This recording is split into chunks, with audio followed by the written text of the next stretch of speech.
রিক্সাওয়ালা সভাপতি হলে কি মসজিদ ফুটে দেবো নাকি? আমরা দেশ তেহার পূজারি হয়ে গেছি গা। আমরা হুজুররাও তো এইরকম হয়ে গেছি গা। আমরা হুজুররা কি ভালো মানুষ? মসজিদের সভাপতি বাজার করে বয়ে বয়ে চাষটল আড্ডা মারে। ইমাম সাহেবরা ডাক দিয়া কইছে, হুজুর এই বাজারের ব্যাগটা আপনি কুদ্দুরা আমরা ঘর দিয়া দিয়েন। তুমি কত বড় বেয়াদবি করছো তুমি কি জানো? তুমি মসজিদের সভাপতি ইমাম সাহেব হুজুর দিয়ে তুমি ব্যাগ নেওয়াও, তুমি যে কত বড় বেয়াদবি করছো। কোন আত্মমর্যাদাবোধ ইমাম হলে পরের সপ্তাহে মসজিদ আর জমা পড়াইতে আসবে না, ঠিক কিনা কও?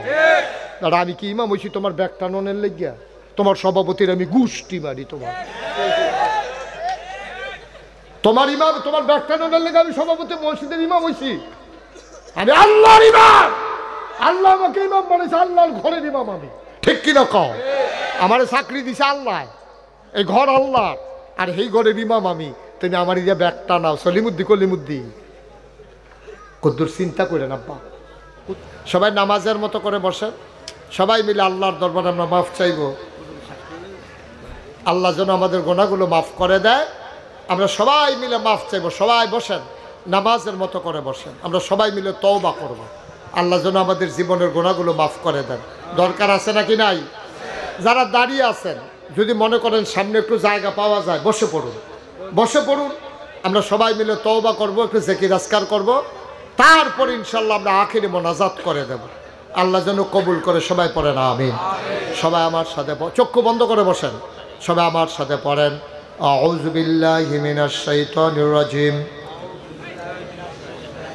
বিসমিল্লাহির রহমানির রহিম, আস্তাগফিরুল্লাহ রাব্বি মিন কুল্লি যামবি ওয়া আতুবু ইলাইহি লা হাওলা ওয়ালা কুওয়াতা ইল্লা বিল্লাহিল আলিয়্যিল আযীম। আল্লাহ, হে আল্লাহ, হে আল্লাহ, ইচ্ছায় অনিচ্ছায় প্রকাশ্যে গোপনে শয়তানের কুমন্ত্রণায় পড়ে, নফসের তাড়নায় পড়ে জীবনে যত গুনাহ করেছি, কবিরা সগীরা শিরক বেদাত সমস্ত গুনাহ থেকে খালেস অন্তরে তওবা করতেছি। হে আল্লাহ, হে আল্লাহ, হে আল্লাহ, গুনাহ মাফ করে দাও, তওবা কবুল করে নাও। আশহাদু আল্লা ইলাহা ইল্লাল্লাহু ওয়াহদাহু লা শারীকা লা ওয়া আশহাদু আন্না সাইয়্যিদানা হাবিবানা মাওলানা মুহাম্মাদান আবদুহু ওয়া রাসূলুহু সাল্লাল্লাহু আলাইহি ওয়াসাল্লাম। আমিন, আমিন, আমিন। এটা আমরা যে করলাম, এটা কিন্তু প্রকৃত তওবা না। এটা আমি নিয়ম শিখাই দিলাম। প্রকৃত তওবা কারে কয়? আপনি ঘুমাই গেছেন, হঠাৎ করে আপনি মাঝরাতে ঘুম ভেঙে গেছে, ঘুম ভাঙ্গার পরে আপনি উঠছেন, ওইটা হঠাৎ করে মনে পড়ে গেছে এই যে আব্দুল মালিক মিয়ার কথা, আব্দুল মালিক মেম্বারের কথা। আপনার কি মনে পড়ছে? আপনি মুরব্বী মানুষ, আপনারা একসাথে বসে চা খাইতেন, জানাজায় আসছেন, জানাজা দিয়ে গিয়া শুইছে, মাঝরাতে ঘুম ভেঙে গেছে। এখন আপনার মনে পড়ছে দুলাল মিয়ার কথা। আপনি ওই শেষ রাতে যখন ঘুম ভেঙে গেছে, আপনি মনে করলেন দুলাল মিয়া মালিক মিয়া নাই, এই ডাকটা তো আমারও পড়তে পারতো, আমার পড়ে নাই, ওনাদের পড়ছে, এই জন্য ওনারা নাই। এটা মনে হয়েছে। পরে আপনার বড় টেনশন লাগা গেছে, আহারে আব্দুল মালিক মেম্বার জানি কবরে কেমনে আছে, দুলাল মিয়া জানি কেমনে আছে। আপনার চিন্তা পড়ে গেছে মনের ভিতরে, আপনার হুঁশ নাই, আপনি চিন্তায় পড়ে গেছেন। আপনার বড় চিন্তা, আমার ডাক আসে নাই, আমি মরি নাই। আপনি মনে করলেন থাক, ঘুম ভাঙছে যখন, একটু তাহাজ্জুদ পড়ি। আপনি ওযু কইরা তাহাজ্জুদ পড়িয়া সেজদায় গিয়ে আপনি কাঁদতেছেন, আল্লাহর লোক এবার কথা কইতে আছেন, মাওলা ও রব্বে করিম, যেমন করে আব্দুল মালিক মিয়ারে নিয়ে গেছো, আমারও তো একদিন নিয়ে যাবা। আমি ভিক্ষা চাই, আজকে এই সেজদায় পরে তোমার কাছে মাফ চাই, আমার জীবনের গুনাহগুলা তুমি মাফ করে দাও। আপনার হুঁশ নাই, আপনি কাঁদতেছেন, গাল বেয়ে বেয়ে পানি পড়তেছে, আপনার মনে পড়তেছে আপনি কার টাকা মাইরা দিছিলেন, কারে অন্যায়ভাবে একটা থাপ্পড় মারছিলেন। আপনি সকালবেলা উঠে আইসা যেই মানুষটারে থাপ্পড় মারছিলেন, মানুষটার সামনে গিয়ে আপনি চোখের পানি ছেড়া দিছেন। ভাই সাহেব কান্দেন কেড়ে, কয় তোর মনে আসেনি তোরে যে আমি একবার থাবড়া দিছিলাম এই মোরসারাত? কহ ভাই সাহেব মনে আছে। খপ করে হাত রাত ধরে লাইছে, কয় ভাই আমি তোর বড় ভাই, আমি তোর একটা থাবড়া দিলে দিছি, তুই আমারে মাফ কইরা দে, কোন সময় মরে যাই। এমনি যদি কেউ টাকা পায় তাদের একটা তালিকা করবেন, খুব খেয়াল করেন, আপনার কাছে কে কে টাকা পায় আপনি মনে করে একটা তালিকা করবেন, কারে আপনি অন্যায়ভাবে একটা থাবড়া দিছিলেন এটা তালিকা করবেন। আপনি এলাকার সর্দার, সর্দারি করতেন লইয়া কার বিরুদ্ধে অন্যায় সাক্ষী দিছেন অথবা অন্যায় বিচার করছেন, এটা একটা তালিকা করবেন। কইরা সেটা সবটি মানুষের কাছে ঘুইরা ঘুইরা আপনি তার হাতে ধইরা ধইরা আপনি মাফ চাইয়া মাফ করাইয়া নিবেন। এটার নাম হইল প্রকৃত তাওবা। বলো সুবহানাল্লাহ। আমি যদি মহিউদ্দিন ভাইরে কষ্ট দিয়া থাকি, আমি যদি 100 বার হজ করি, 50 বার উমরা করি, 5 কোটি টাকা দান করি, মসজিদও কানতে কানতে আডু ফানি লাগাই নাই, অন্যায় করছি এবারার লগে, এবারারতে যতক্ষণ পর্যন্ত মাফ না নিতাম পারাম, আল্লাহ কয় এবারারটা এবারার লগে সাইরাইও, আমি এটা সারতাম পারতাম না, আমি ফাললেও সারতাম না, হেবারারটা মাফ লইয়াইও। আমি এখানে আইসা মাফ করাইয়া তারপরে গিয়ে যদি কান দেন, একটা ফোঁটা পানি পড়তে দেরি, জিলা ধরতে দেরি নাই, ঠিক কিনা কও? তারপরে তো মসজিদে গিয়া কান দিই, বছরে বছরে উমরা করে, হজ করে, জাকাত দেয়, মানুষের টেহা দেয়, খালি টেহা পয়সা মসজিদের মাহফিল করতে আসে, মাদ্রাসা করতে আসে।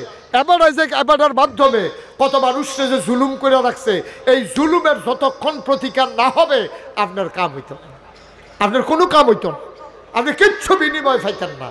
আপনি যারে যারে অন্যায় করছেন, যার লগে আপনি হুজুরের টিটকারি মারছেন, কথায় কথায় হুজুরের চাকরি খাইয়া লাইছেন, আপনি মসজিদের সভাপতি, হুজুরে বিলে কি তার সুদের বিরুদ্ধে কইছে, আপনার উফরে বিলে গিয়া ওয়াজ করছে, পরের সপ্তাহে আপনি হুজুরে বিদায় করে দিচ্ছেন, এই হুজুর রান্না করবেন, হুজুর আপনি আবার ইমামতি করবেন, সুদের ব্যাপারে যত কথা আছে সব কইবেন, আমি সুদ আল্লাহর রাস্তায় ছাইড়া দিছি, আমার আর সুদের দরকার নাই, আমার আর টেহা লাগতো না, আমার বুঝ হইছে আমি কোনো থাকতাম না, আমার লগের বেড়ায় নাই, আমার লগের বেড়ায় আমিও তো নাই। ডাক্তার হেবাটার ফোর্সে দিকে হেবাটা গেছে, আমার ডাক করলে আমি গেলাম। এটার নাম হলো প্রকৃত তওবা। আমরা তো ভবিষ্যৎ নিয়ে স্বপ্ন দেখি, আমি বোধহয় আরো 50 বছর বাঁচব, আমি বোধহয় আরো 100 বছর বাঁচব। আপনি খেয়াল রাখবেন, এটা বাঁচার জায়গা না, থাকার জায়গা না। আপনি নিশ্চিত জানা রাখেন, কারণ আপনি তো আল্লাহর কাছে যান আর মাল বেচাইয়া পড়ছেন।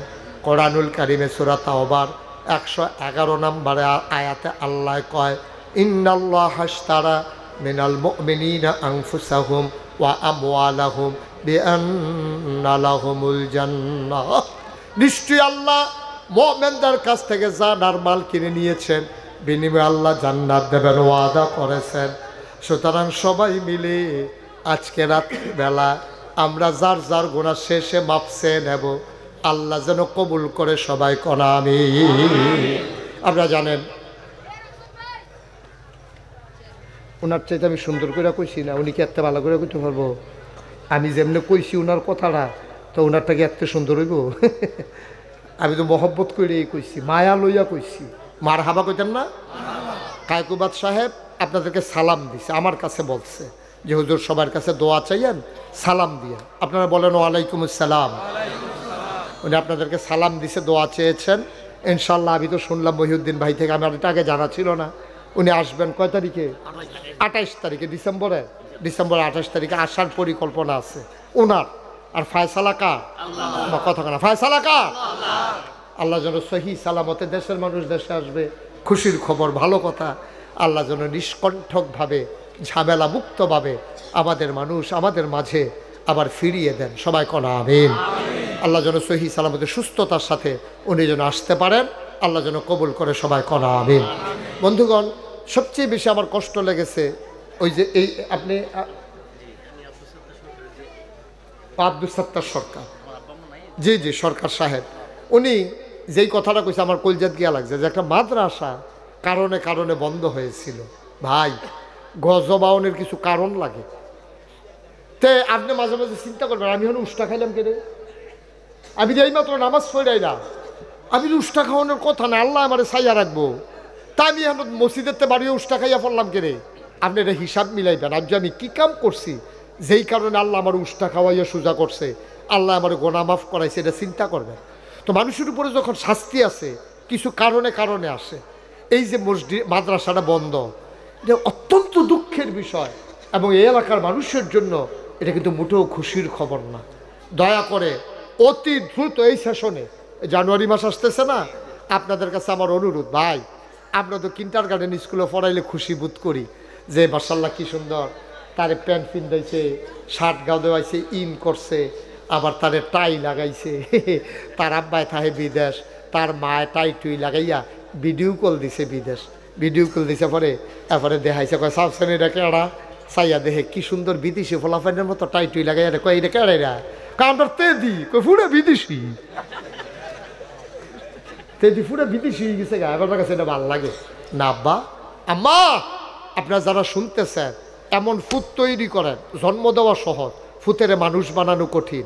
এমন ফলা বানাইবেন তো ইঞ্জিনিয়ার হইব, ডাক্তার হইব, কোরআনের হাফেজ হইব, আবার ফইরা সেরা তা আপনার জানাজা যেন পড়তে পারে। সুবহানাল্লাহ কইতেন না?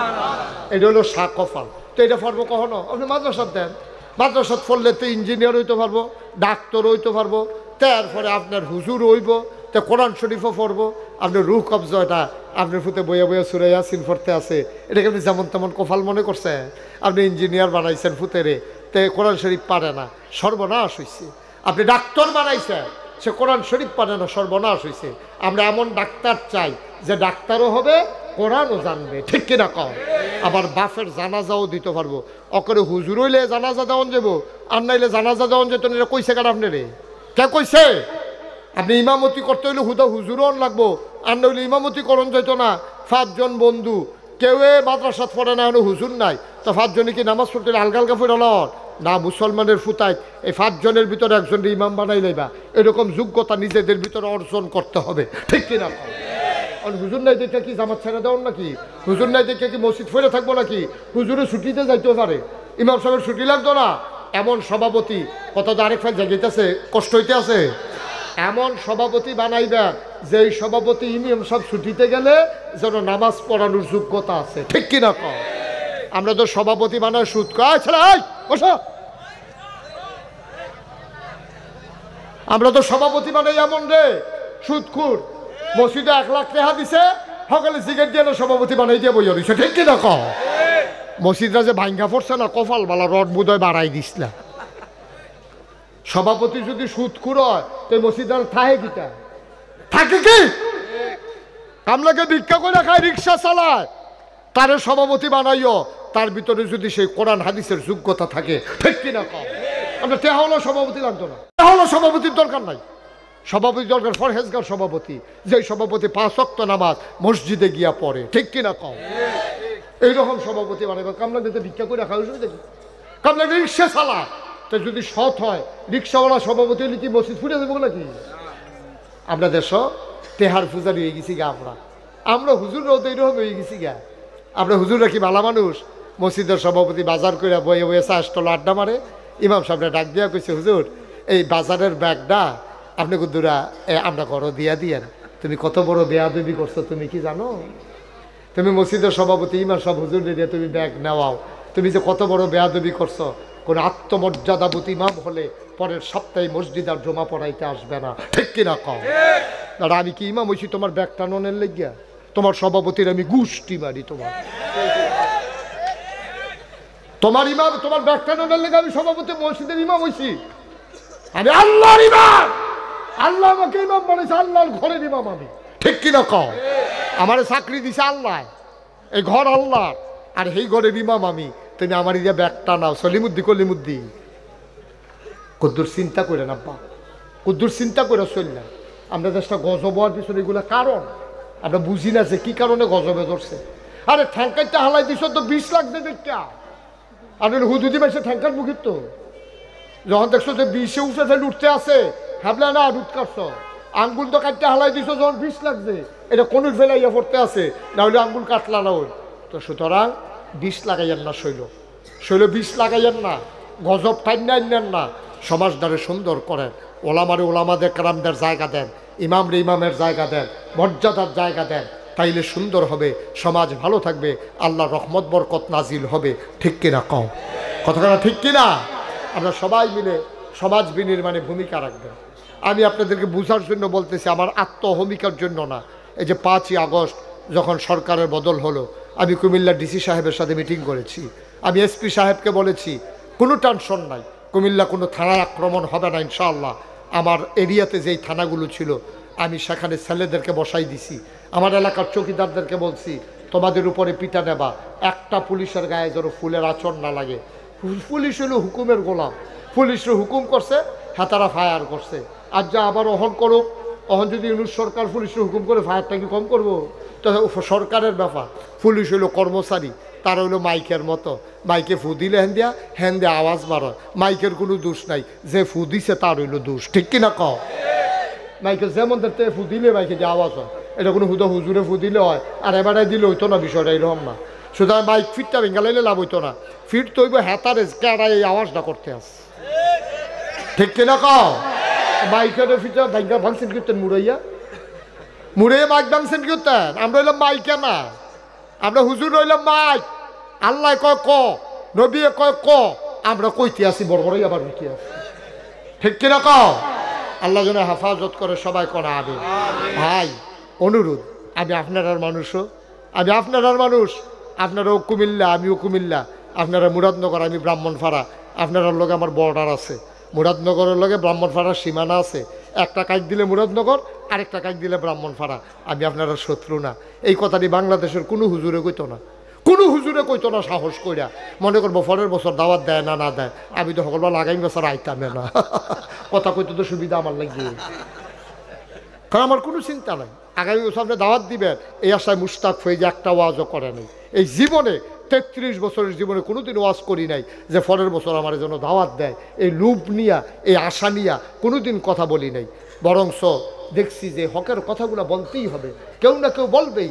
আপনি টিটকারির ডরে কর না, আপনি মাহফিলের দাওয়াতের ডরে কর না, তো হকদার থাকতো না দুনিয়ায়, তো কইন্ডা থাকতো না।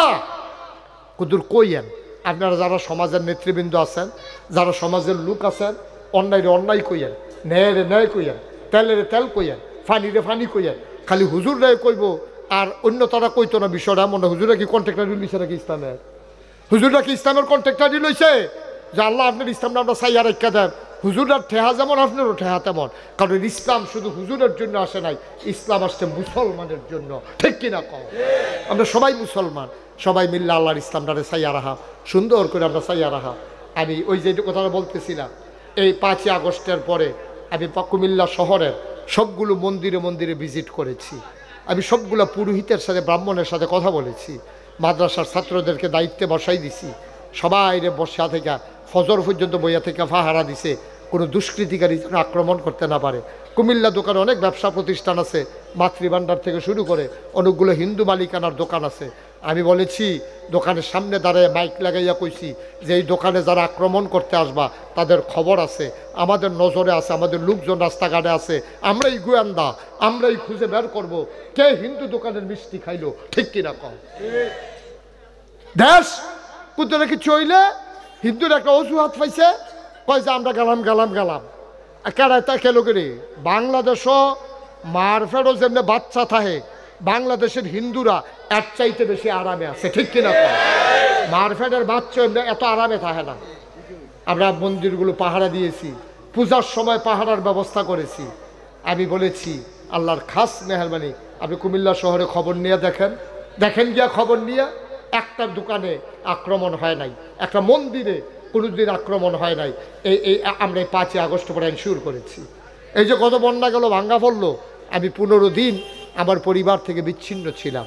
আমি মানুষের কাছে সাহায্য নিয়া কোমর ফানি ভাঙ্গা, আডু ফানি ভাঙ্গা, উড়াত ফানি ভাঙ্গা আমি এই ফটলা লইয়া মানুষের ঘরে ঘরে গেছি। আপনার মুরাদনগর থেকে অনেক লোক সাহায্য নিয়ে গেছে, আমার হাতে দিয়া চলে আসছে, আমি সুন্দর করে বন্টন করে দিয়েছি। অনেক মহিলারা আমার দিকে তাকায় কান্দা দিছে, হুজুর আপনার মতো মানুষে এই ফানি ভাঙ্গা আপনার লেগে খানা লইয়েছেন। আমি আমারে তো সারা জীবন আপনারা দেখলেন, আমার দেখতাম মনে করেন আপনারা রে, আমারও তো কিছু দায়িত্ব আছে, আমি ঘুরে ঘুরে সাহায্য দিয়ে পয়সা যাই নাই তো, এটাই তো দায়িত্ব, এটাই তো নবীজি করেছেন, এটাই সাহাবায়ে কেরাম করেছেন। আপনারা যারা ওলামায়ে কেরাম আছেন সমাজের সাথে এইভাবে সম্পৃক্ত হন। মুসল্লি একটা অসুস্থ, ইমাম সাহেব মুয়াজ্জিন সাহেবরে লইয়া আধা কেজি আঙ্গুর লইয়া গিয়া চাই আইবেন, দেখবেন এই আঙ্গুর একটা আল্লাহ ব্যবস্থা করে দিব, আল্লাহ দিব। এক আঙ্গুর লইয়া গিয়ে বেড়ারে চাই আইবেন যে ভাই ও আপনি সবসময় আমার পিছনে নামাজ পড়েন, আর যে আপনি গেছেন না জায়গাটা খালি আমার কলজাটা মানছে না, এর লাগে আমি তো গরিব মানুষ, আমি ইমাম সব কয় টাকা বেতন পাই, আমি 100 টাকার আঙ্গুর আনছি আপনার লেগিয়া, এবারে দেখবেন আপনার দোয়া করে 500 টাকা দিয়ে দিব। মানুষের এখনো মমত্ববোধ আছে তো, ভালোবাসা আছে তো, এবারে দেখবেন আপনি 500 টাকা দিয়ে দিব, আপনি 100 টাকা খরচ করে 400 টাকা আরও লাভ হয়েছে, হ্যাঁ তারা নাস্তা পানি খাওয়াই দিছে, আপনি ইসলামের দায়িত্ব পালন করলেন। এইভাবে চলুন, আমরা সমাজটাকে তৈরি করি। আপনারা শুনেছেন আমি গত বছর আপনাদের কাছে বলেছিলাম যে আমি আল্লাহর খাস, আমি মুশতাক ফৈজার কয়দিন বাঁচবো, একদিন মরে যাব। আমার দরবারে আমার দাদায় মাত্র 9 শতক জায়গা দিয়ে গেছে, এরপরে আমি দরবারের জন্য জায়গা কিনছি 18 একর, 1800 শতক। মারহাবা কইতেন না? আর সবচেয়ে বড় যে কাজটা এখন ধরছি, মহিউদ্দিন ভাই বোধহয় শুনছি কিনা, সোশ্যাল মিডিয়ায় হয়তো দেখছে, আমি 30 কোটি টাকা বাজেটে আমি একটা মসজিদের কাজে হাত দিছি, এবং নিস্তালায় হাসপাতাল 19,000 স্কোয়ার ফিট হাসপাতালটা একবারে ফ্রি। বাংলাদেশে কোনো ফ্রি হাসপাতাল নাই, সরকারি হাসপাতালও টিকিট কেটে ঢুকন লাগে, কিন্তু আমার এখানে টিকিটও কাটা লাগবে না, একেবারে ফ্রি। 19,000 স্কোয়ার ফিট আমার হাসপাতালটা, এরপর 19,000 স্কোয়ার ফিট মসজিদরা, দোতলায় মসজিদ হবে, একসাথে নামাজ পড়বে 6,000 লোক। আমি বাজেট ধরেছে 30 কোটি টাকা। আমার হাবা বলবেন না? আমি গরিব মানুষ, আমি এতটা সাহস করলাম কেমনে? আমি নিয়ত করছি যে আল্লাহ 1 বছর মাহফিল করে যত টাকা হাদিয়া পাই, পুরো 1 বছরের হাদিয়া আমি আমার মসজিদে দিয়ে দেব। আমি একসাথে 25 লক্ষ টাকা, আমার মতো মানুষটা, আমি এত ধনী মানুষ না, আমি 25 লাখ টাকা দিয়া এরপরে মসজিদের কাম শুরু করছি। গতকালকে আমি দরবার থেকে বেরো হয়েছি, আমি হিসাব রেখে লাড়া দিয়ে দেখলাম, দেখেছি কত খরচ করছি, দেখি 4 কোটি 35 লক্ষ টাকা খরচ হয়ে গেছে। আলহামদুলিল্লাহ কইতেন না? বাকিটাও হয়ে যাবে, আমার আশা আছে ইনশাল্লাহ হয়ে যাবে। আমি দাউদকান্দি মাহফিলে গিয়ে কইছি, ও আমার মসজিদটা ঢালাই দিতে 1500 বস্তা সিমেন্ট লাগে। কয়শো বস্তা? 1500। এক জায়গার মধ্যে 3 জনে মিললে 900 বস্তা সিমেন্ট দিয়া লাগছে। তো 1500 বস্তা আর ওইতে আর কত লাগে? মারহাবা কইতেন না? আল্লাহ কেমনে ডাইলা দেয় লইয়া কুলান যান। ওই দিন আমার এখানে 3 জন মেহমান আসছে, কই হুজুর আমরাও ইনশাল্লাহ সিমেন্ট 1500 বস্তা, 3 জনে 500 করে 1500 বস্তা সিমেন্ট দিয়া দেয়। খালি উদ্যোগ নেওয়ার বাকি, উদ্যোগ নিলে হয়ে যায়, উদ্যোগ নিলে হয়। এই যে মহিউদ্দিন ভাই উদ্যোগ নিছে, আপনি একটু সহযোগিতা করেন, দেখবেন মাদ্রাসা দাঁড় করাই ফেলবে। আমি আসবো অবসর সময়, আমাকে আপনি বললেন, আমি এসে ভিজিট করবো, আমি দেখবো কি কি ক্রাইসিস আছে, কি কি সমস্যা আছে, আমি আপনাকে পরামর্শ দিতে পারবো। আমি অনেক কিছু করতে পারবো না, কিন্তু আপনার প্রতিষ্ঠানটার জন্য আমি অনেক দিক নির্দেশনা দিতে পারবো ইনশাআল্লাহ। যেহেতু আমার বিভিন্নভাবে আমার অভিজ্ঞতা আছে এই ব্যাপারে, দয়া করে সবাই মিলে আমরা যে যেখানে আছেন এখানে এখানকার মতো কাজ করেন। আমি এই জন্য প্রায় বলি, আমি একটা রিক্সাওয়ালা দেখলো আমার মসজিদের কথাটা কই, আমি জানি না কার দ্বারা আল্লাহ কি করে।